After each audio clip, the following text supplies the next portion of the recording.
Ministerio AMIUD. El espacio cada vez es insuficiente,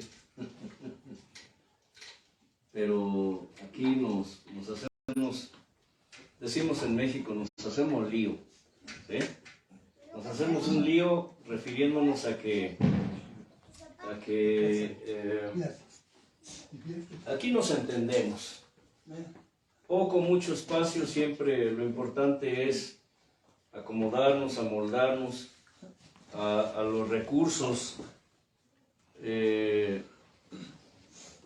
La mayoría creo que de creyentes de aquellos tiempos de mi generación y muchos de la generación actual empezamos desde abajo, ¿cierto? Empezamos, yo recuerdo que sentándonos, se puso una carpa, una tienda, y usábamos lo que fuera. Había unas cuantas bancas de madera, pero a veces la gente no cabía y teníamos que buscar recursos. Había gente que prestaba sus sillas, había gente que de pronto por ahí en cualquier parte me tocó, Dios me dio el privilegio de ir a provincias, a las sierras, en donde no hay comodidades. ¿Me explico? Hoy los templos son verdaderos altares dedicados al lujo. Son palacios. Hay gente, oiga bien, de diferentes denominaciones, aún evangélicos cristianos, que se dicen que llegan al grado de adornar con joyas, con láminas de oro sus templos. Entonces, hay lugares donde no hay ni dónde sentarse, hay que sentarse ahí en el suelo, en la tierra, en el lodo, en el polvo, en las piedras, en los pedazos de troncos ahí tirados. Y eso es algo tan bello, pero tan hermoso. Yo en lo personal me siento muy cómodo en lugares así. Será porque yo soy de provincia, soy de pueblo, y sé lo que es eso. Y vamos a inclinar nuestro rostro antes de seguir con esto, porque esto es muy importante, recordando lo que se ha enseñado aquí, que para Dios los detalles son muy, muy importantes. ¿Recuerda eso? Para Dios los detalles son muy importantes, porque para Dios los detalles lo apasionan. Lo hemos dicho una y otra vez, porque es así. A Dios le apasionan los detalles.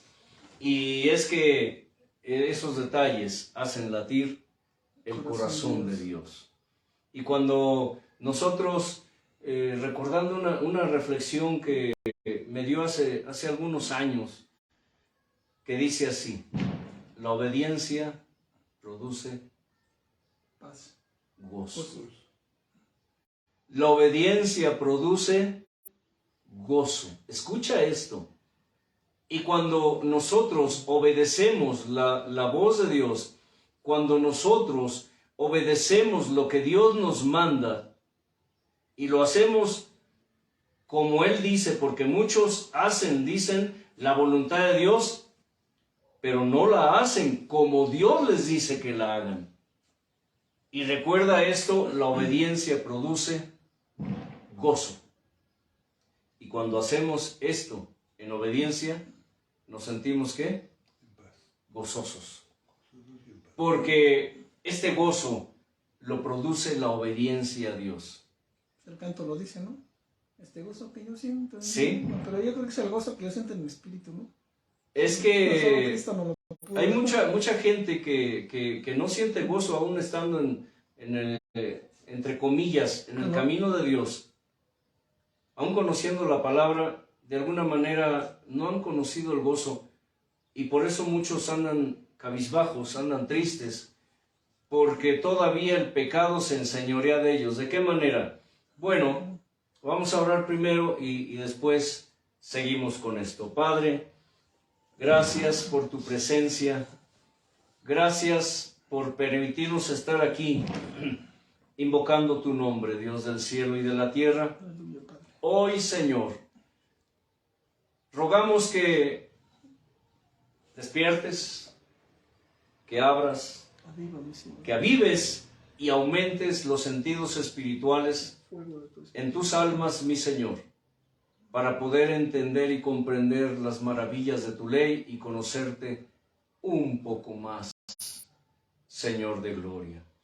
En el nombre precioso de Cristo Jesús, que tu inspiración, Dios, tu dirección, tu guianza, tu enseñanza, tu instrucción, sean de tu boca, que sea voz de Dios, no de hombre, mi Señor.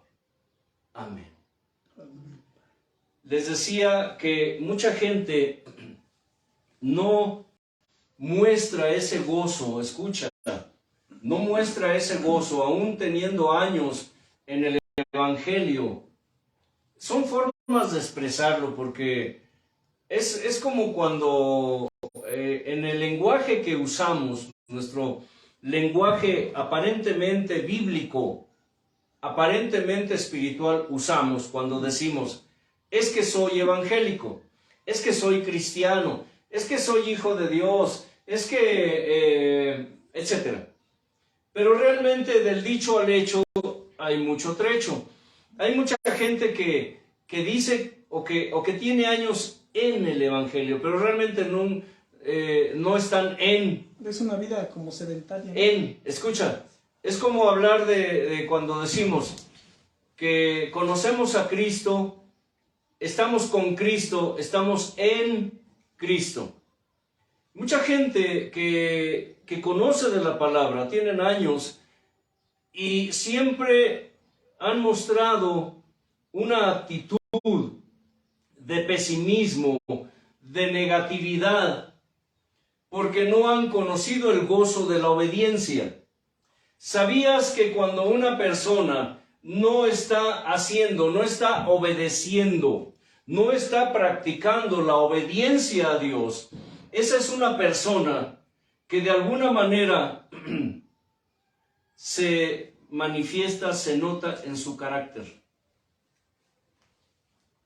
¿Por qué hay personas en la iglesia que son, que todavía manifiestan mucho lo que llama la Escritura, las obras de la carne, y no manifiestan el fruto del Espíritu? No sino el fruto del Espíritu. ¿Escucha? Porque a veces decimos eso, los frutos del Espíritu. No. No dice la Escritura que los frutos, dice el fruto. ¿Quién es Él? El Señor. Recordando que su nombre desde la antigüedad era Él. Era, es y será. Era, es y será. Él. Y hace alusión a tres. Era, es. El que era, el que es. O sea, siempre y el que ha de venir. Mencionado tres. Sí, tres, sí, o sea, todo tiene cuadratura. Hemos mencionado muchas veces que el Antiguo Testamento es figura del Nuevo Testamento. Entonces, muchas cosas del Antiguo Testamento, por no decir que todas, de hecho, se cumplieron y se están cumpliendo en el Nuevo Testamento, en la obra redentora del Señor. Ahora, recuerda esto, la obediencia que produce gozo.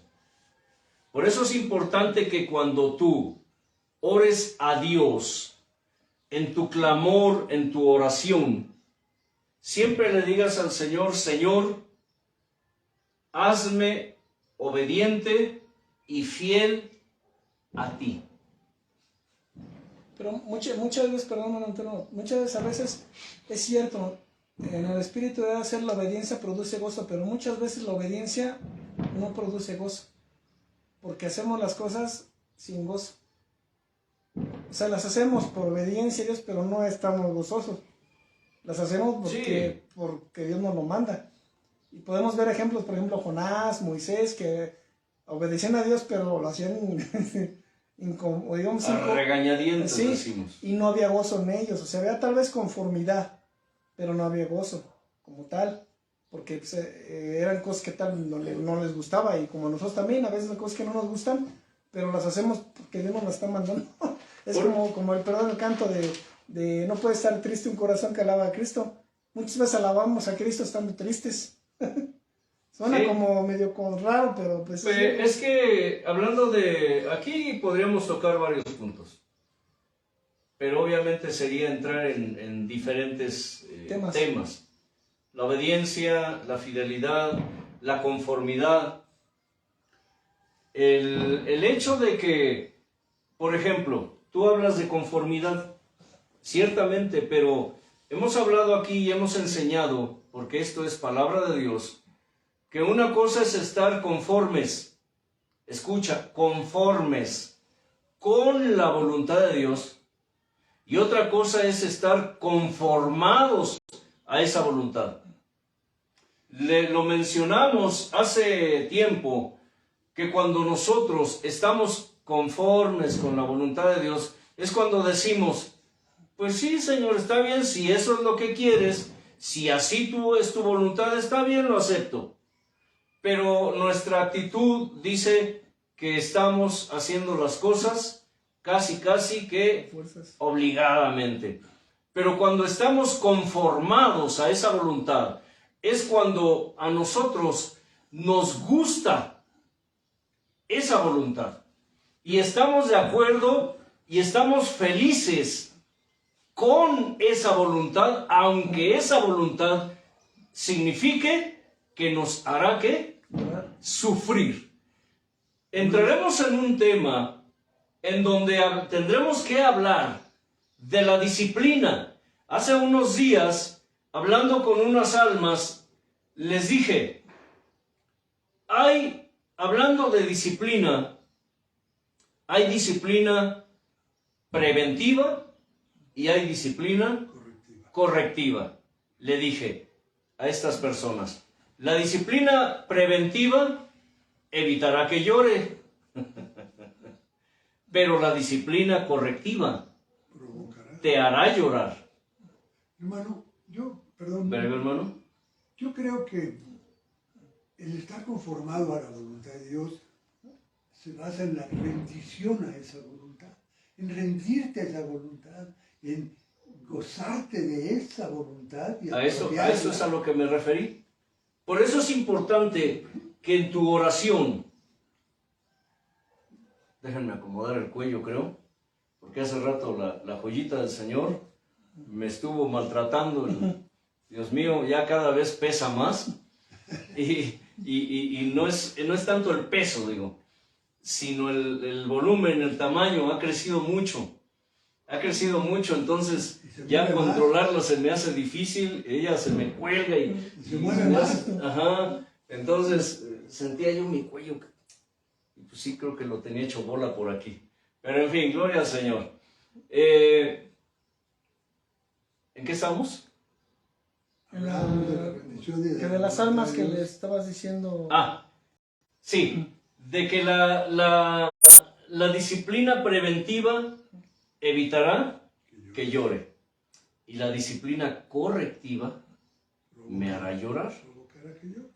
Entonces, pero eso no debería ser necesario si en la preventiva nosotros nos enderezáramos. Pues sí, pero desgraciadamente nuestra naturaleza humana es así. Hablando y de cualquier tema, de cualquier tema, no importa si se habla de oración, si se habla de ayuno, si se habla de predicación, si se habla de consagración, de santidad, de testimonio, en cualquier área de nuestra vida, en cualquier área de lo que Dios nos enseña en y a través de su palabra, siempre hay algo que puede ser preventivo y algo que puede ser correctivo. ¿Sí me explico? Es como decir la mayoría de creyentes modernos que no oran, que no ayunan, que no leen la Escritura, que no predican, que no se consagran a Dios, que no viven en santidad. Por existen las herejías destructoras en la actualidad. Por eso hay tanto fanático de líderes de la prosperidad. Por eso hay tanto prosélito, es decir, seguidores convertidos no al evangelio de Cristo, sino a las herejías que enseñan muchos líderes modernos, porque no oran, no ayunan, no leen la Escritura, no le hablan de Cristo. Hablando hace rato mencionábamos respecto a lo que Juan el Bautista hacía. Juan el Bautista, cuando hablaba del Señor, cuando andaba la palabra, cuando hablaba de la palabra, cuando hacía el llamado, él tenía entre otras, dos características muy importantes que son necesarias hacer notar. Una, el Bautista siempre estaba haciendo un llamado al arrepentimiento. Y la manera en que él lo hacía no era grata, o al menos no era grata para los pecadores rebeldes, como hoy no les gusta escuchar de esto. A ellos les gusta escuchar de comodidad, de prosperidad, de superación personal, de empoderamiento, de dominio, de sobresalir sobre los demás. A ellos les gusta escuchar de eso. Pero Juan el Bautista tenía esas dos características importantes. Siempre estaba hablando del arrepentimiento y él decía, generación de víboras. Juan el Bautista no se andaba por las ramas. Él decía, arrepiéntanse porque el reino de Dios se está acercando. ¿A qué se refería con el reino de Dios se está acercando? Se refería a esto. Detrás de mí, ¿qué? Viene uno que es mayor que yo, porque era antes que mí, del cual yo no soy digno, ni de desatar la correa de su calzado. Ahí viene el reino de Dios. Porque ahí está el detalle. Esa es la segunda característica. Él siempre estaba señalando al Cordero de Dios que quita el pecado del mundo. Hoy en los altares ya no se predica eso. Ya no se enseña eso. Ellos se sienten dioses. Sí. Ungidos, sienten que... Y recuerden que la esencia del reino de Dios, escucha, la esencia del reino de Dios, gran parte de ello radica en eso. Arrepiéntanse, porque el reino de Dios se acercó. He ahí el Cordero de Dios que quita el pecado del mundo. El Rey de Reyes. Y cuando el Señor llegó detrás de Juan el Bautista, ¿qué decía el Señor? Arrepiéntanse, porque el reino de Dios está entre ustedes. El reino de Dios ha llegado a ustedes, está entre ustedes.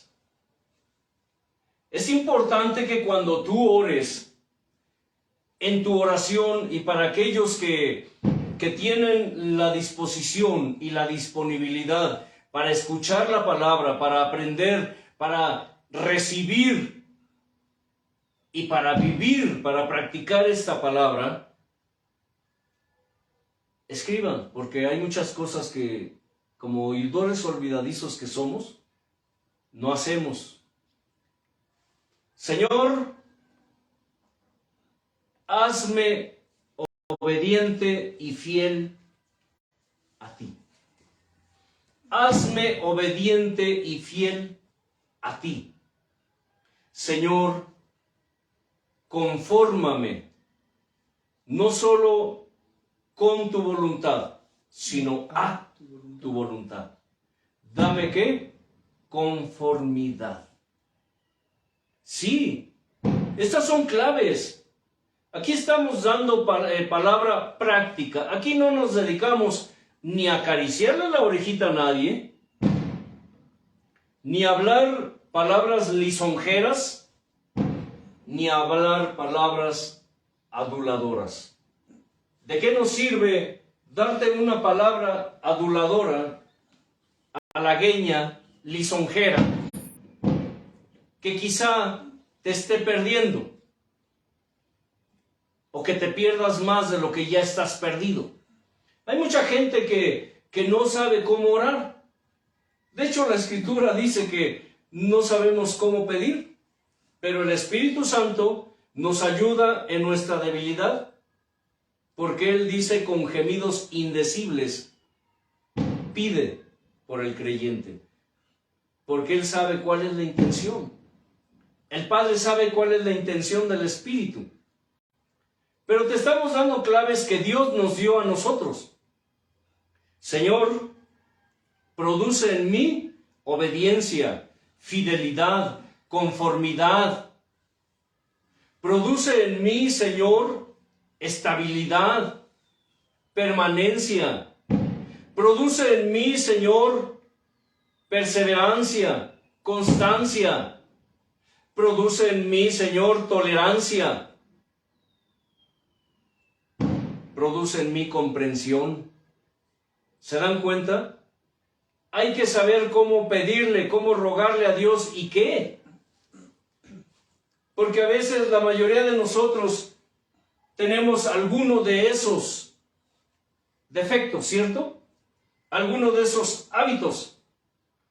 Hace un rato le comentaba con el hermano Casani, hermano, para Dios los detalles son importantes, aún los más insignificantes. Dije, porque Dios es Dios ¿de qué? De hábitos. Dios es Dios de hábitos, aunque usted no lo crea. Pero los hábitos tienen como propósito convertir nuestra vida en un ritual para Dios. Sí, porque nosotros somos un ritual. Nosotros tenemos que ser un ritual para Dios, nuestra vida. Los hábitos espirituales tienen como propósito convertir nuestra vida en un ritual para Dios. ¿Por qué? Y además en un ritual Porque disciplinado. Porque eso implica que el orar, no la oración, sino el orar.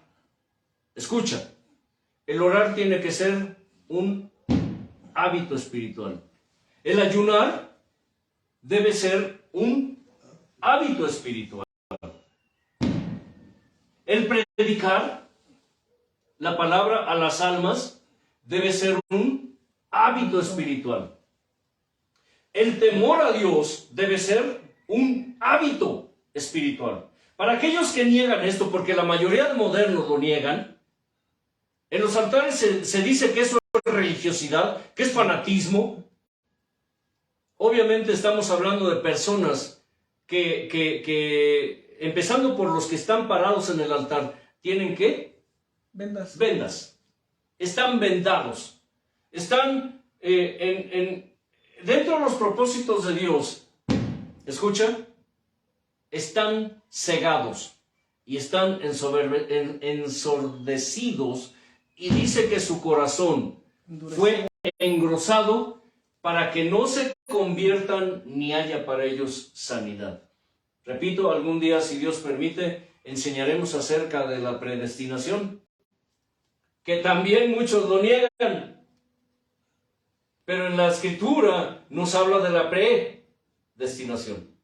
Entonces, todo lo que Dios nos manda en leer la Escritura debe ser un hábito espiritual.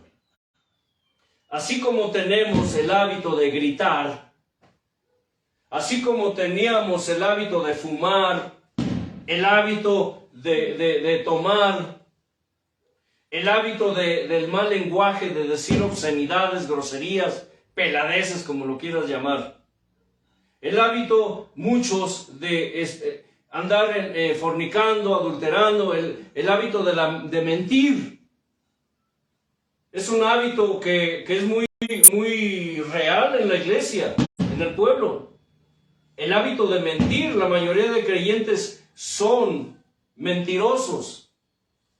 Son hábitos. Entonces, ¿por qué negar que hay hábitos buenos espirituales? Como lo mencioné en alguna ocasión, si existe el hábito o el vicio de mentir, entonces debe haber un hábito de hablar verdad. Si existe el hábito de ser perezoso, holgazán, entonces debe haber un hábito espiritual de ser ¿qué? Trabajador, diligente. La Escritura nos habla de la diligencia, no la carreta del antiguo oeste. La diligencia es estar ¿qué? Prestos, activos, listos para el llamado. Alertas. Por eso los profetas antiguos, los siervos de Dios en la antigüedad, tenían ¿qué? Diligencia, eran prestos, diligentes. Por eso cuando el Señor decía, Samuel, Moisés, Josué, Aarón, ¿qué decían esos hombres? Heme aquí, Señor. Tu siervo oye. Tu siervo oye. Heme aquí, Señor, envíame a mí. Si hay el hábito de oír, pero no escuchar, debe haber el hábito de tener oído y oír. ¿Me estoy explicando? El que tenga oído, que oiga. El que tenga oído, que oiga. Si existe el hábito de no leer la Escritura, porque eso es un hábito, el no leer la Escritura, tú puedes decir, ¿cómo? Sí, si usas tu sentido común, si usas el sentido de la lógica, el no leer la Escritura, cuando es un mandamiento que Dios dejó, es decir, ¿estamos en qué? En desobediencia. Y la desobediencia es un hábito en muchos. ¿Se dan cuenta? Debe haber el hábito de la obediencia. Debe haber el hábito de leer la Escritura. Por eso es que la gente está tan confundida hoy.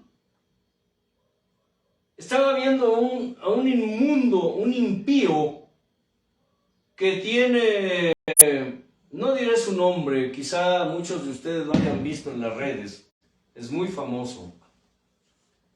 Es un fortachón que se dice profeta, pastor, que tiene espíritu de narcisismo. ¿Saben lo que es narcisismo? ¿Alguien puede decírmelo? Sí, yo. En la antigüedad existió un personaje que se llamaba Narciso, que era muy hermoso físicamente su rostro, y entonces un día se vio reflejado esa es la leyenda, se vio reflejado en una laguna y se enamoró de sí mismo. Entonces el narcisismo es aquel que se ama tanto que hasta se vuelve un ídolo para sí mismo. Hay un personaje cómico aquí en México, hubo un personaje, ¿verdad? Que se llamaba, no estoy promoviendo programas, pero es muy curioso, Gordolfo Gelatino. Y tenía una canción muy cómica, era un cómico, era comicidad. Uno de los polivoces. Y decía, qué bonito soy, cómo me quiero. Qué bonito soy, sin mí me muero. ¿Sabían que hay ministros que son Gordolfos gelatinos? ¿Sabían que hay ministros que son narcisistas. Nomás les falta decir, ¡ay, madre! Sí, no, pues sí son hijos de la gran madre, la gran ramera. Sí, exacto. Son hijos de la gran ramera. Ah, qué feo se escucha eso. Un pastor evangélico, hijo de la gran ramera. Sí, sí. ¿Por qué no? Si Sodoma y Gomorra habitan en medio del pueblo, y si el pueblo habita en medio de Sodoma y Gomorra, por eso el tema se llama Sodoma, Gomorra, Adma y Zeboim. Tiene una razón de ser. ¿Por qué? Porque esos ministros gordolfos, gelatinosos, narcisistas, están enamorados de sí mismos.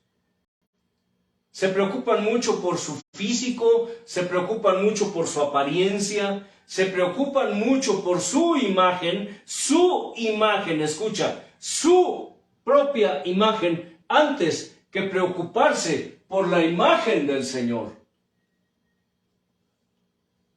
Y lo que ellos están proyectando desde los altares, escucha, es su propia imagen. No están proyectando la imagen del Señor. Y decía este inmundo, cuando se te aparezca un religioso, un fanático, uno de esos que nada más te hablan de un evangelio pobre, de un evangelio de sufrimiento, uno de esos que siempre te hablan del arrepentimiento y del pecado, huye de ellos. Huye. Y sale corriendo, se ve en la cámara cómo se va corriendo. Y la gente festeja eso. Pero déjame decirte esto. Dios es Dios de hábitos.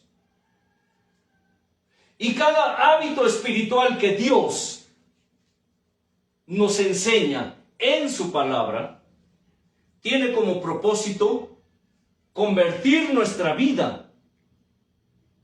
Y hablo de nuestra vida en Cristo, en un ritual espiritual para Él.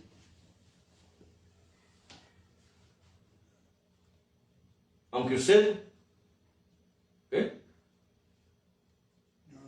no lo crea. Sí, porque qué fácil es para los modernos vivir un evangelio social. Es lo que se vive hoy, un evangelio social. La gente va a los templos, abarrota, plaga los templos, los lugares, los salones, los estadios. Siempre le pregunté a Dios por esos grupos tan famosos, grupos musicales, artistas cristianos. ¿Artistas cristianos? ¿Dónde se ve eso? Pues en el pueblo. Solistas cristianos, predicadores, grandes evangelistas, grandes apóstoles, grandes siervos de Dios que llenan estadios, que se ve que hacen milagros, señales, prodigios, que predican con poder. La pregunta es, ¿dónde están esas multitudes que supuestamente se están convirtiendo a Cristo? ¿Dónde están? De todas esas personas que están brincando como chapulines en el concierto cristiano del hermano fulano, del grupo tal, del ministerio cual. ¿Dónde están esos chapulines que están brincando y gritando o que están de rodillas llorando? Dizque tocados por el Espíritu Santo. ¿Dónde están? Es allí cuando se ve el emocionalismo. cuando se ve cómo el hombre es movido por las emociones, pero no las emociones de Dios, sino las humanas.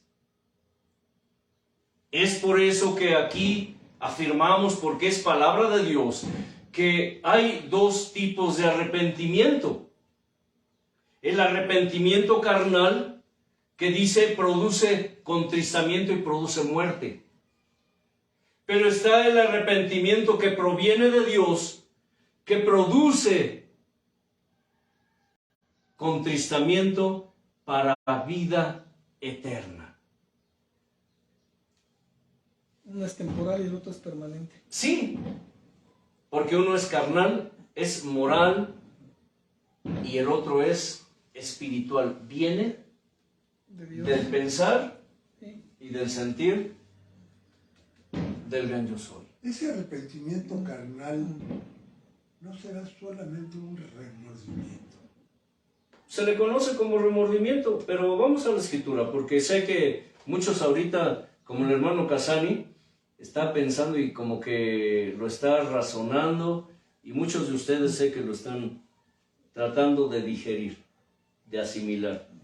Vamos a la escritura, porque esto es importante.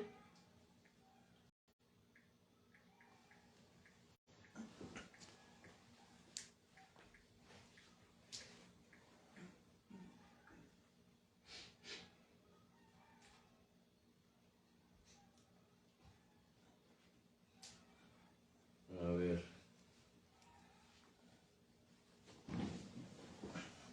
Aquí está.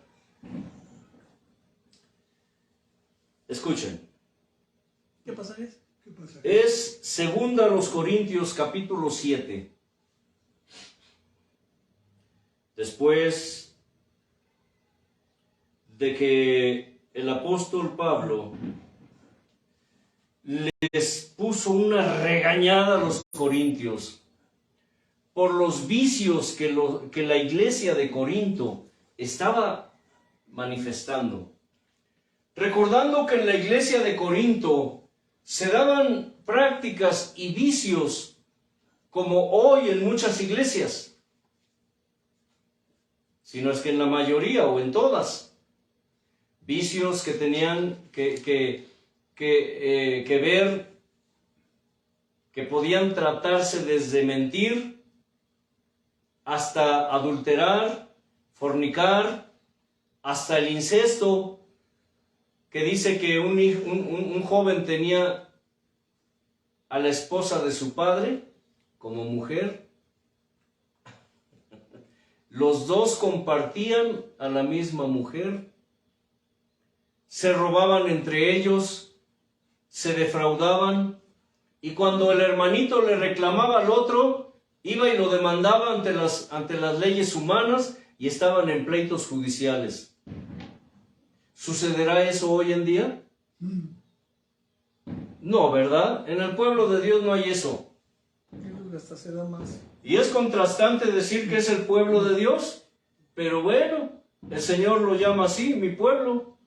Por eso la enseñanza anterior mencioné que cuando Dios se manifiesta en un lugar,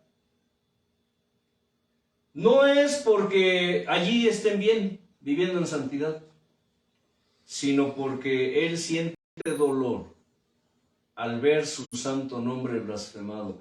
Y Él dijo, actuaré y haré, pero sépanlo bien, pueblo mío, no es por ustedes, dijo. No es por ustedes.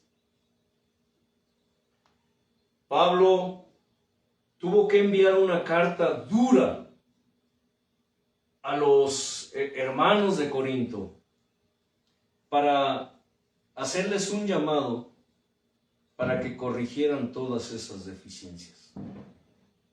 Dice la Escritura que los corintios se contristaron, es decir, se entristecieron porque de pronto la palabra que Pablo les escribió, inspirada por el Espíritu Santo, llegó no solamente a sus almas, sino que fue más allá del alma. Porque es importante que sepas esto.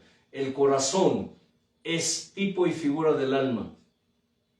Pero el alma, dice, el corazón es engañoso, más que todas las cosas y perverso. Pero cuando la palabra va más allá del alma, es decir, del corazón, va al espíritu del hombre. Y recordando que el espíritu del hombre es lámpara para el Señor, a través y con el cual Él escudriña aún lo más profundo del hombre. Dios no te habla necesariamente a tu alma. Cuando Dios le habla al hombre, le habla al espíritu del hombre. Esa palabra penetró tanto, llegó más allá del alma, llegó al espíritu de los oyentes y ellos fueron contristados. Escucha, fueron contristados. Y es nuestro deseo, es nuestro anhelo, y este anhelo viene de Dios, que esta palabra que se enseña aquí no llegue solamente al alma, sino que llegue a tu espíritu. Así como cuando Dios nos habló a nosotros y nos habló no solo a nuestra alma, sino que habló a nuestro espíritu. ¿Por qué crees que estamos aquí?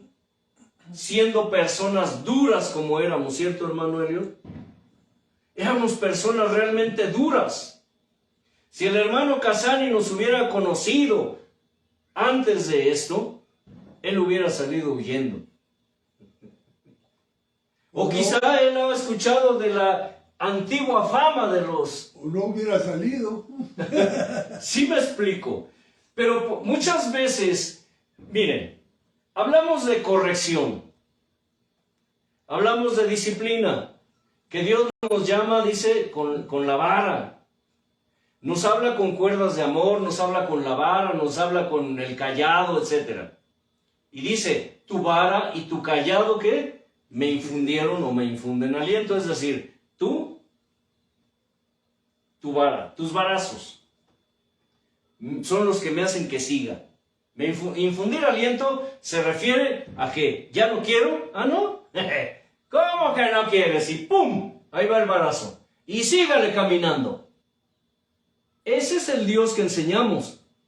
Sí, Dios es amor, no digo que no. Pero imagínate si por ti fuera, ¿dónde andarías? Si por nosotros fuera, ¿dónde andaríamos? ¿Cómo estaríamos? Dime, analízalo. ¿Tú crees que te acercaste a Dios? Olvídalo. Tú no te acercaste a Dios. Él te buscó. ¿Tú crees que caíste rendido a los pies de Cristo? No caíste rendido. Él te venció. Él te rindió. Tienes que entender eso. No es solamente el hecho de la obra que el Señor hace con nosotros. Es el hecho de que su palabra, cuando Él la envía y le habla a tu espíritu, es cuando esa palabra tiene poder en ti y sobre ti. Mucha gente escucha la palabra, ¿cierto? Cuando tú te paras en un mercado a predicar, de cientos de personas, de cientos de almas que están escuchando el mensaje, ¿cuántos están recibiéndolo? Analízalo. Muchos están oyendo, pero no están escuchando. Es eso. Muchos la palabra solamente está llegando aquí, otros llega aquí, es decir, al corazón, o para dejarlo más claro, al alma, pero no está llegando al espíritu. Eso explica la historia del sembrador. Cómo la semilla cae, ¿qué? En pedregales, en el camino, entre abrojos, o en tierra fértil. Tierra fértil aquí es figura del espíritu humano. ¿Se dan cuenta?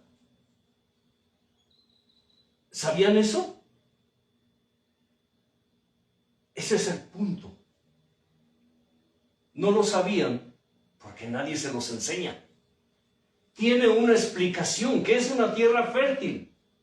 Es un alma que escuchó y se convirtió. No se convirtió.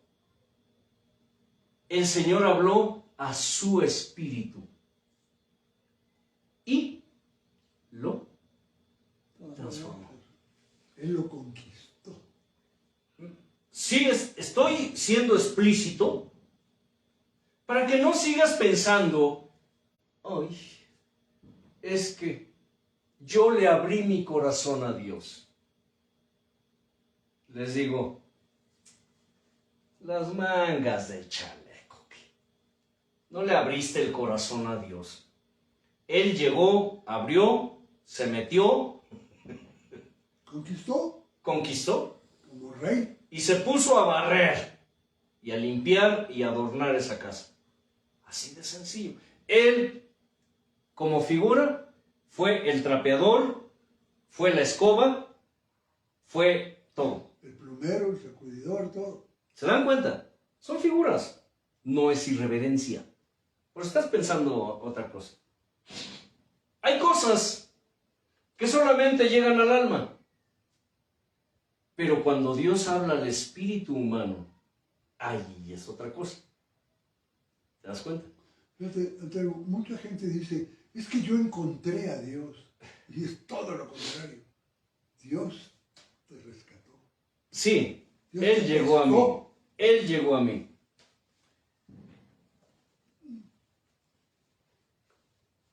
Esto explica también lo del arrepentimiento. ¿Escuchan? Esto explica lo del arrepentimiento. Dice, según a los Corintios capítulo 7, a partir del 8. Porque aunque los contristé por carta, ¿qué? Porque aunque los contristé por carta, o con la carta, no me pesa, dice. Aunque entonces lo lamenté, es decir, Pablo le costó, le dolió escribirles así a los corintios. A Pablo le dolió decirles, ustedes se sientan a la mesa del Señor, pero también se sientan a la mesa de los demonios. Ustedes han olvidado de dónde los sacó Dios. Ustedes tienen lo que pocas iglesias tienen. Tienen todos los dones, tienen todos los ministerios, tienen todos los talentos y ustedes están haciendo mal uso de ellos. Ustedes son unos hipócritas, son hijos de Dios, pero le sirven al diablo. Es lo que les dijo Pablo. Estaban mezclando lo santo con lo profano. Como muchos hoy, Como santo. la mayoría hoy, le sirven a Dios, pero también le sirven al diablo. Y se sirven a sus propios intereses. Aman a Dios, pero también aman lo que el diablo les ofrece. Al mundo. Al mundo. Porque aunque les contristé con la carta, no me pesa, dice. Aunque entonces lo lamenté, porque veo en aquella carta, aunque por algún tiempo los contristó. Dijo, aunque por algún tiempo, es decir, ¿qué? Un ratito. Muchos de nosotros somos así. Andamos en desorden y cuando Dios nos empieza a dar con la vara, miren, andamos rectos por un tiempo. Después decimos aquí en México, volvemos a las andanzas. Hay un refrán en provincia que dice, otra vez la burra al trigo. Otra vez, cuando decimos de alguien que es persistente en su necedad, en su terquedad, decimos, ay Dios mío, otra vez la burra al trigo. La Escritura dice, otra vez la puerca lavada regresándose al estiércol. Ahora me gozo, no porque hayan sido contristados, sino porque fueron contristados para, ¿qué? Arrepentir. Mencionarlo, aunque no me... Y si no me permites, ya lo dije. No, está bien, no pasa nada. ¿Y ahora qué? ¿Hay algún problema? No. Bueno, si hay un problema de ellos con Dios. Así nosotros. En un ejército siempre hay pérdidas. ¿Y por qué? Porque no se han arrepentido. Porque la falta de arrepentimiento tiene como consecuencia que la gente, las almas, tienen su mirada puesta en el hombre y no en Dios. Si ustedes analizan las familias que en un tiempo le sirvieron a Dios, los fornicarios, sí, celosos, envidiosos, ambiciosos y todo lo que termine en osos, codiciosos, ambiciosos, mentirosos, adulterosos, fornicosos, también, ¿no? Para acomodarle, para que sonrías un poco, para que digas, ay, ese hombre es muy irreverente, qué feo habla. ¿Dónde dice la Biblia eso? Dice, porque la tristeza que es según Dios, escucha, porque la tristeza que es según Dios, produce arrepentimiento para salvación. De que no hay que arrepentirse, pero la tristeza del mundo produce, ¿qué? Muerte. ¿Entienden eso? Hay un arrepentimiento humano, lo que llamamos remordimiento, y hay un arrepentimiento que es según Dios. Eso explica por qué. ¿Ustedes creen que negar al Señor es peor o es menos que entregarlo? Es pecado. Judas fue y ¿qué? Lo vendió, lo entregó. Pedro lo negó y lo abandonó. Después de tantas promesas que Pedro le hizo al Señor. Hasta doy mi vida por ti. ¿Cuál era peor? ¿Judas o Pedro? Los dos. Digo, como ejemplo. ¿Pero qué dice la Escritura? Los dos se arrepintieron. La palabra arrepentimiento, metagnosis, significa cambiar de mente. Judas fue y dijo, hice mal, ahí está su dinero. ¡Ja! Allá tú, le dijeron los malvados, pues allá está tu problema. Haz lo que quieras, llévatelo, déjalo ahí.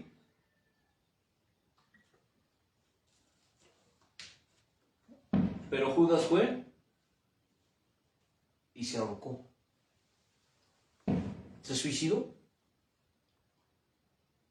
No apropió. Pedro, cuando se escuchó el tercer canto del gallo, volteó y miró al Señor. El Señor volteó y lo miró.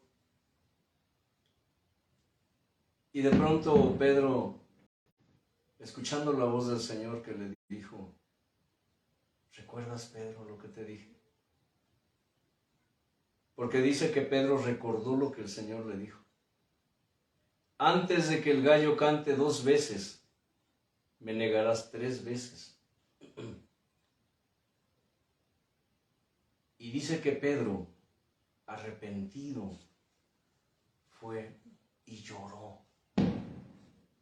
Lloró. Él no fue y se suicidó. ¿Y sabes por qué? Porque lo que le sucedió a Judas fue un arrepentimiento de remordimiento. Porque de pronto la conciencia del bien y del mal despertó en él. Él era un hombre malvado, siempre lo fue, aunque el Señor lo usó. Porque desde antes él era un mentiroso. Ay, era un codicioso, un ambicioso, un ladrón. Ahí esta mujer. ¿Cómo desperdicia ese ¿Cómo personaje? desperdicia? Híjole. Hombre, esos 300 denarios estarían mejor en mi bolsa. Y también dice que él, ¿qué? Sustraía, tomaba del bolso, robaba. Hoy, Judas es la figura del ministerio evangélico. Porque los ministros, ¿qué? Roban de la bolsa del Señor. Judas es figura de la herejía de la prosperidad. Mientras unos le echan a la bolsa, ellos lo sacan. Ladrones. Y si esto te enoja, pues enójate. Tu problema no es con nosotros, tienes un problema con Dios. Y si estás pensando que somos o que soy un criticón, un juzgón, problema tuyo. Me acaban de enviar un mensaje a mi perfil personal, hermano Elliot, donde me atacan de que soy criticón, que soy juzgón, etc. Yo te lo enseño. Así, entonces, así Y es una persona que tenemos en un grupo de WhatsApp. Entonces, no les gusta, pero ese hombre pues, es de la prosperidad. Es de los que hablan pura miel. De los que toman los pasajes de la Escritura y hablan de fe, de amor, de perdón. Nomás hablan de eso. De bondad, de comprensión. Pero nunca hablan palabra de justicia. De justicia. Entonces, obviamente por ahí algo no le gustó de lo que se dijo aquí y empezó. ¿Cómo qué? Así como yo con ustedes. Pero, volvemos al punto. Nuestro anhelo es que esta palabra llegue a tu espíritu. El arrepentimiento que Judas tuvo solo fue en su alma. El arrepentimiento que tuvo Pedro fue según Dios. Es decir, ¿qué? En el Espíritu. Otra de las razones por las cuales la iglesia de hoy está tan corrompida, tan prostituida, tan llena de herejías, tiene su raíz en un problema que tiene que ver con el sacerdocio. Hablando del sacerdocio, mucha gente niega, y hace unos días mencionaba que hoy los modernos niegan, por ejemplo, términos como levitas. La Escritura nos menciona en el Antiguo Testamento que había dos niveles de sacerdocio. Estaba el sacerdocio levítico y estaba el sacerdocio aarónico. ¿Sabían eso? Sacerdocio levítico y sacerdocio arónico. El sacerdocio levítico es el que se encargaba de todas las actividades, tanto físicas como espirituales. Pero el sacerdocio arónico es el que gobernaba al sacerdocio levítico. aunque también el sacerdote arónico era descendiente de Leví. Ahora, recordando que la tribu de Leví fue apartada para ministrar las cosas santas, esto generó una serie de vicios dentro del pueblo, dentro del sacerdocio. ¿Recuerdan ustedes, por ejemplo, cuando Dios llamó a Aarón, el hermano de Moisés, y Aarón tenía 4 hijos, ¿cierto? Sí. ¿Cómo se llamaban sus hijos? Ay, ahora sí me agarraste los aires. No me acuerdo. Abiú y No me acuerdo, la verdad. otro se llamaba Itamar, el otro se llama Eleazar, el otro se llamaba Nadab. ¿Quién fue el que murió? Bueno, murieron 2, ¿no? Los 2 hijos mayores, Nadab y Abiú, Dios le ordenó a Moisés y le dijo: Moisés, llama a tu hermano Aarón y a sus 2 hijos mayores. Escucha. Úngelos, límpialos, conságralos, vístelos con la ropa sacerdotal. Porque ustedes 3 ministrarán las cosas santas, le dirás a Aarón. Yo te diré la palabra a ti, le dijo Moisés, porque tú eres mi boca, tú eres mi profeta, pero tú irás y se la dirás a Aarón. Y Aarón se encargará de instruir a sus 2 hijos. Es decir, había ¿qué? Jerarquías. Cuidadito, Moisés, y te metas a querer hacer lo que le corresponde a Aarón. Cuidadito y Aarón se meta a querer hacer lo que haces tú.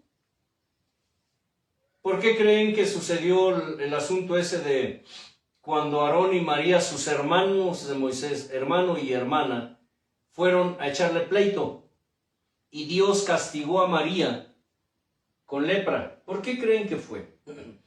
¿Ustedes creen que fue por la mujer cusita? Porque Moisés tomó mujer cusita, Cus, que hoy se conoce como Etiopía. Era una mujer etíope, una mujer de color negrita. ¿Ustedes creen que realmente ellos estaban enojados por eso? Dice en la escritura que eso fue lo que ellos dijeron, que estaban enojados que porque Moisés tomó mujer etíope, mujer africana, vamos. Pero no, detrás de todo eso había otro tipo de motivaciones. Envidia, celos, querían el lugar de Moisés, o sea, sus propios hermanos. Y Dios castigó a Aarón y a María, hiriendo a María con lepra. Pero bueno, no nos meteremos más en esta historia. Pero dice la escritura que los 2 hijos de Aarón un día ofrecieron fuego extraño. Y Dios los mató. ¿Dios qué? Los mató. Juan, Nadab y Abiú, ¿verdad? ¿Y saben por qué? Sí. Ofrecer fuego extraño es hacer las cosas de la manera que Dios no manda hacer. De manera humana. No. De idea humana, ¿no? Si ustedes observan en la historia, dice que a partir de ese evento que Dios mató a los hijos de Aarón, dice la escritura que Dios dio órdenes específicas. A partir de hoy, el que venga a ministrar, y esto quedará como estatuto por generaciones, el que venga a ministrar, no lo quiero borracho. Sí, porque ellos habían tomado. ¿Sabías que muchos ministros son alcohólicos, drogadictos, y que ministran en el altar borrachos o drogados? Ay, hermano, no exagere, ¿sí? ¿Te parece? ¿Tú crees que realmente es exageración? Y si te parece que yo no soy nadie para juzgarlo, pues que te siga pareciendo. Lo que estamos aquí haciendo es dar enseñanza de lo que a Dios le agrada y de lo que no le agrada. Es lógico que se tienen que tomar ejemplos, pero si te das cuenta yo no digo nombres. No tiene caso. ¿Y sabes por qué? Porque ustedes saben del hermano, de la hermana que anda en adulterio, que anda fornicando, que es borracho, que es drogadicto, que es mentiroso, que es ladrón, etc. Tú lo sabes. Ahí cerca de ti hay uno de esos. ¿O no? Hay uno de esos. ¿Para qué te digo nombres? Los nombres que se mencionan son de cuates que han adquirido fama porque uno mismo los ha hecho famosos, hablando bien o hablando mal de ellos. ¿Sí me explico? Y lo único que se hace es dar promoción a los predicadores y muchos se meten a buscar información acerca del apóstol, acerca del evangelista, y resulta que lo escuchan predicar y habla tan bonito y tan fluido que se quedan con ellos. Pues, ¿qué tiene de malo? Pues el hermano no dice nada malo. ¿Sí me explico? Y a veces uno mismo provoca que las almas se vayan para el otro bando con el otro. Ahora, aquí notamos un detalle muy interesante. ¿Por qué Aarón no hacía nada con sus hijos? ¿Por qué? Hubo otro caso muy importante cuando el sacerdote Elí, allí en el libro de Samuel, dice que Samuel era el sacerdote y sus hijos también eran sacerdotes. Pero la Escritura nos enseña que los hijos de Elí eran hombres, ¿qué? Perversos. ¿Por qué creen que Dios levantó a Samuel? El primer trabajo de Samuel fue llevar la sentencia de muerte a Elí, al sacerdote. Sí. Y lo que Dios le dijo a Elí a través de Samuel fue: a ti te llamé, escucha, a ti te llamé. Y estoy dando un antecedente para fundar bases sobre lo que se enseña aquí. Por si tú dices, bueno, ¿qué tiene que ver con el tema? Bien, tiene que ver y mucho. A ti te llamé, le dijo a Elí, y puse a tus hijos como sacerdotes. Pero tus hijos son perversos, me afrentan, y tú no has hecho nada. Tú no has hecho nada. Y por lo que tú has hecho, porque no has puesto en disciplina a tus hijos, ahora la maldición caerá sobre ti y sobre tus hijos y sobre tu descendencia. Y sabe una cosa, Elí, a partir de aquí no habrá nadie que esté delante de mí de tu descendencia. Yo había jurado, dijo el Señor, que tu descendencia me serviría, pero con esto que has hecho, no.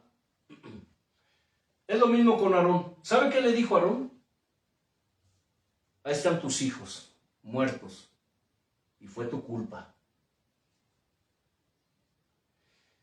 Y le dio una orden terrible. Le dijo: no quiero ver que llores por tus hijos. Pero ¿sabe qué pasaba con Dios? Dios se la había guardado a Aarón. ¿Recuerdan cuando Aarón hizo el becerro de oro? ¿Ustedes creen que Dios lo había olvidado?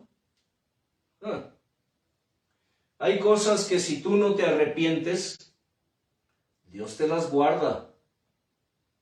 Aarón nunca se arrepintió de lo que hizo. ¿Recuerdan la excusa de Aarón? Cuando Moisés le dijo: Aarón, ¿qué ¿Qué le dijo? ¿Qué has hecho? ¿Se pueden imaginar la angustia, la desesperación de Moisés? Y corrió y le dijo a Aarón, Aarón, ¿pero qué has hecho? Ay, no empieces, Moisés. No empieces. El pueblo me pidió dioses, tú no llegabas. ¿Cómo querías que entretuviera al pueblo? Si tú no bajabas del monte, pues oye, si el pueblo me dio sus joyas, sus aretes, Pensamos que ya ¿qué crees? muerto. Pues los eché, los fundí y salió este becerro. Salió. Como si hubiera nacido de un vientre. Salió. ¿Sabe? Yo noto cinismo en Aarón. Noto cinismo, pero no arrepentimiento. Pero los planes de Dios se tenían que seguir. Tenía que seguir su curso. ¿Y sabe qué? Dios se la guardó. ¿Que Dios es Dios de venganzas? Sí, sí lo es. ¡Auch! Dios de mi salvación. Aunque la gente diga que no. ¿Qué acabo de decir, hermano Elliot? Pues sí que Dios es Dios. ¿Dios de venganzas? ¿No dice que Él se venga La escritura lo de dice. sus enemigos? Que Él es Dios, dice, ¿cómo dice yo? Mía es la venganza. Mía es la venganza. Y a la justicia. Pero ¿Sabe? yo pienso que esa venganza que habla no es como la humana, No. sino es Una venganza justa. Justa, ajá, pero eso es a consecuencia de cuando ya uno está peque y peque y peque y peque. de la necesidad ya de- de plano, ya yo creo que, digámoslo así, humanamente colmamos, yo creo, la paciencia del Señor y dice, no, ya te Toda pasaste la mucho. mortandad que hubo a raíz del pecado de Aarón fue por culpa de Aarón. Pero ellos lo sabían, para saber que, Sí. que si ellos, aunque Aarón hubiera hecho eso por la otra parte del pueblo que estaba en idolatría, hubiera dicho, sabes que no, tú sabes que eso no está bien. O sea, aún sabiéndolo, decidieron, o sea, por eso Aarón Dios se traía enojó. sus creencias Sí. y sus vicios. Desde Egipto. Para pronto el primero que Sí. se hubiera negado, dicho, ¿saben qué? Yo no lo voy a hacer. Háganlo si quieres, pero yo no. Pero ¿Por él qué? Porque él era sacerdote. Porque a eso me refiero. Sí, eso Porque dije que la historia tenía que seguir. Porque a raíz de eso fue apartada la tribu de Leví. ¿Se dan cuenta? Dios usa vasos de deshonra para Surgen los vasos de- para que surjan vasos de honra. Claro. ¿Se dan cuenta? Además hay un detalle muy claro que quiero mencionar. Breve, hermano. Aarón venía de ser un artesano en Egipto. Él era un artesano, era un tallador de piedra. Entonces, cuando le pidieron que hiciera ese Dios, ahí la arrogancia de Aarón intervino, dijo, pues yo puedo hacer eso, porque a eso me dedicaba. Y es increíble, a Pedro le pasó lo mismo, después de que Jesús murió, vamos a pescar otra vez. Bueno, Pues ven, ¿están discerniendo esto? sí. ¿Todo va qué? Ligado. Ustedes me pueden decir, ¿y qué? ¿No podía Dios matar también a Aarón y levantar otro? Es que tenía que surgir el sacerdocio, ¿qué? Arónico. Por ahí hay quienes dicen, ¿y qué significan los 24 ancianos en el Apocalipsis? Pues vienen del sacerdocio arónico. Así es. Porque después de que Dios mató a los dos hijos, a Nadab y a Abiú, de Aarón, Dios le dio la orden a Moisés de que llamara a los otros dos hijos Sí, de Aarón. de Aarón, que fueron, ¿qué? Eleazar e Itamar. Hay dos linajes sacerdotales que descienden de los hijos de Aarón.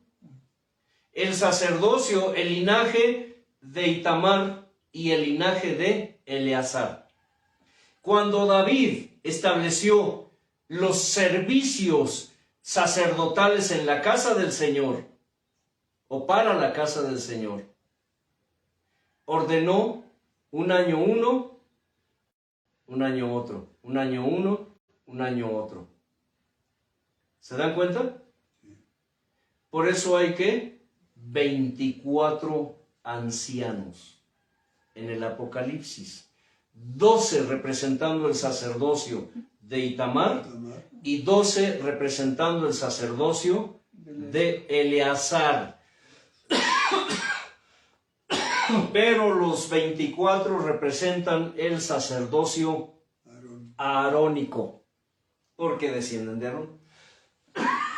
Sí, yo creo que la venganza, bueno, de Dios de haber matado, con Aarón, es porque la palabra, el sacerdocio en el Nuevo Testamento representa a Jesús. Yo creo por eso fue su enojo de él, porque afrentó su, ¿cómo lo puedo decir? O sea, el sacerdote, sí, el sacerdote, y afrentó el sacerdocio como tal en el futuro, bueno, en el Nuevo Testamento de Jesús, porque Jesús es sacerdote. Muchos razonan que los 24 ancianos, que 12 que son sacerdotes y que 12 son los discípulos. Tienen que pedirle, rogarle a Dios discernimiento. Los 24 ancianos representan el orden sacerdotal de la casa del Señor. Y vienen dos linajes, escucha, dos linajes, el linaje de Itamar y el linaje de Eleazar. Por eso cuando habla de Zacarías, el profeta que estaba ahí, dice que le tocó por turno ministrar cuando llevaron al niño Jesús para presentarlo. Dice que le correspondió el ejercicio de su sacerdocio. Esto es muy importante y por eso les digo, todo lo del Antiguo Testamento va. El Nuevo Testamento gira en torno al Antiguo. Entonces no podemos separar uno del otro, no se puede. Mucha gente dice que ya el Antiguo Testamento está... No. Ahora, ¿en qué tiene que ver con el tema? En esto. ¿Necesito decirlo? Los sacerdotes que Dios estableció en las congregaciones.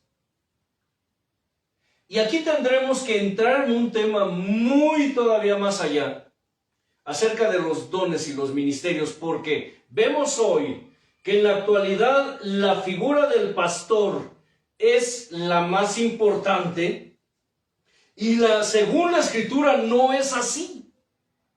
Porque la Escritura nos enseña que Dios, el Señor, estableció 5 ministerios. ¿Para qué? Para conformar el cuerpo de Cristo. Que hoy la figura del pastor es la más importante, pero no porque realmente lo sea. En la Escritura vemos que Dios le llama a los profetas, le llama a los maestros, les llama pastores también. ¿Se dan cuenta? Les llama pastores.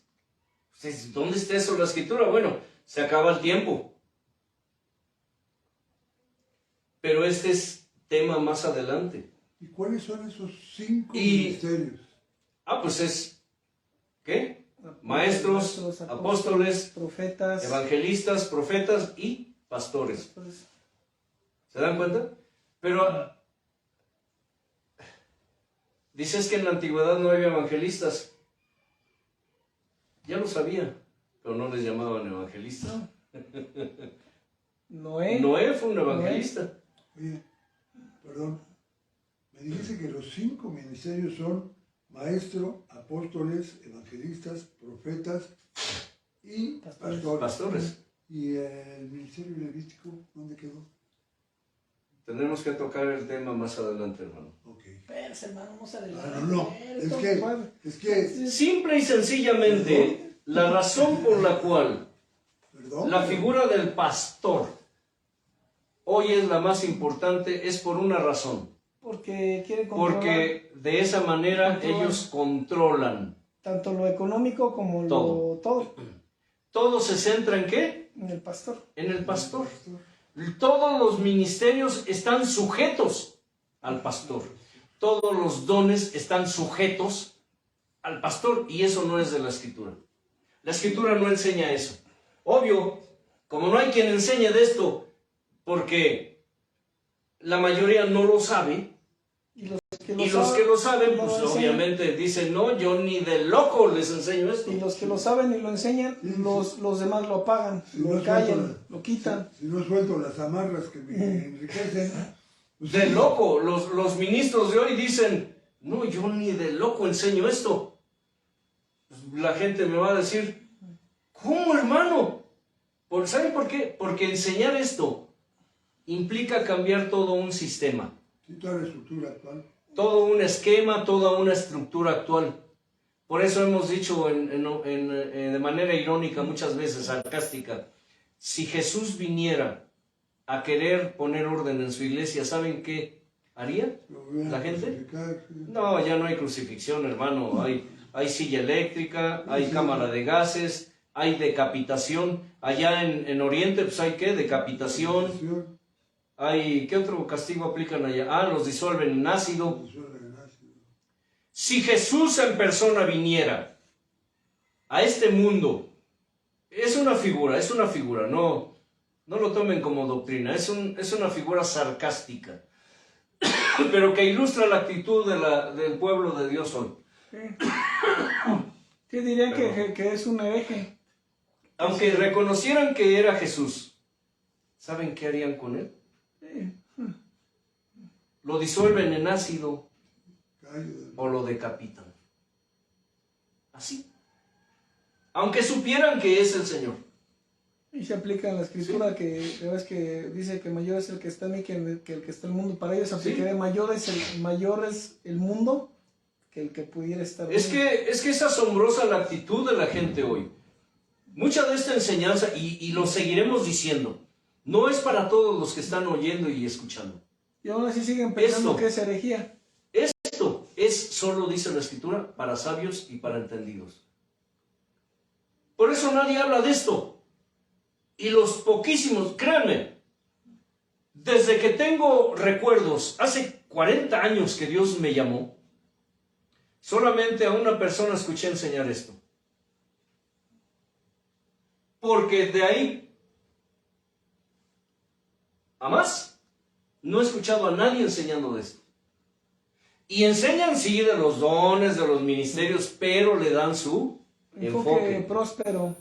Le dan su enfoque. Sí, que no... No entran a la profundidad del mensaje. Como que en la Escritura nos enseña que hay un cuerpo ministerial, un cuerpo sacerdotal, un cuerpo gobernante, un cuerpo, no una cabeza. Y recuerden que el cuerpo tiene cabeza, pero la cabeza no es un pastor, la cabeza es Cristo. ¿Me explico? Sí. Es importante que prepares tus oídos espirituales para que comprendas esto, porque esto no es para cualquiera, esto es solo para sabios y para entendidos. Ya despertamos la inquietud del hermano, por eso lo tengo que callar, porque si lo dejo hablar, no acabamos aquí. ¿Verdad, hermano? Él ya lo entendió. Y si el hermano se siente, pues de todos modos se tiene que aguantar. Ya le tocará algún día dar una pequeña enseñanza. Entonces, estamos aquí para enseñar, para instruir. Estos son temas muy interesantes. Y dejamos un poco volando, por decirlo, flotando en el aire, en qué se relaciona lo que sucedía con estos sacerdotes y con sus hijos, con lo que hoy sucede actualmente. Ahí está la respuesta del por qué el pueblo de Dios está hoy como está, con tantas herejías. Hermano Elio. Padre, Hijo, Espíritu Santo, gracias, Señor, por tu grandeza, por tu inefable gracia, por la palabra que hoy recibimos, palabra inspirada, mi Señor. Qué gozo es poder aprender. Muchas cosas las sabemos, pero no las discernimos, y a veces, aunque las sepamos, pues Siempre es bueno recordar, y tu Espíritu Santo siempre nos ha enseñado que tú nos traerás a recordar las cosas, porque aunque las sepamos, a veces se nos olvidan. Pero qué gozo es poder disfrutar, mi Señor, tu aceite fresco, tu pan, tu pasto, tu comida, mi Señor, tu miel, tu sal, mi Señor, tu sazón, mi Dios eterno, en todos los sentidos, bendito Padre. Incrusta, por favor, mi Señor, sella y dale permanencia a tu palabra, para los que tú quieres realmente abrir el entendimiento y los sentidos espirituales, Señor. Y aún para los que no, la palabra estará dada, mi Señor, y no habrá pretexto cuando tú nos llames de que nadie nos enseñó, porque en su momento tú nos harás recordar, y a tus almas, que hubo hijos tuyos que enseñaban tu palabra, Señor eterno. Amén. Amén. Que la paz de Dios, que sobrepasa todo entendimiento, gobierne su ser, espíritu, alma y cuerpo, y todo lo que ustedes representan.